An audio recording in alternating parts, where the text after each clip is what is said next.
Hi అండి. ఈరోజు మధ్యాహ్నం లంచ్ వచ్చేసి టమాటా మెంతి కూర వండిన. ఇది హెల్తీ ఫుడ్ అని చెప్పి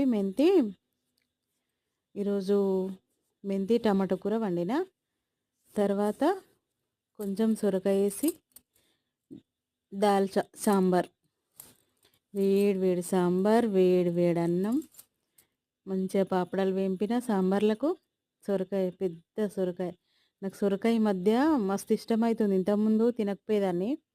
సొరకాయ చలవ అని చెప్పి నేను 2 రోజులకోసారి సొరకాయ తింటాను. కూర ఇట్లా పప్పులేసుకొని ఏదో ఒక రకంగా సొరకాయ అయితే ఖచ్చితంగా నేను కడుపులో ఏస్తాను. మెంతి టమాటా కూర కూడా సూపర్ కుదిరింది. సాంబార్ ఇంకా సూపర్ కుదిరింది. ఈరోజు మా వంటలు వచ్చేసి ఇవి. మీరేం చేసుకున్నారో కామెంట్ చేయండి. మా వీడియోస్ నచ్చితే లైక్ కొట్టి సబ్స్క్రైబ్ చేయండి. Thank you all.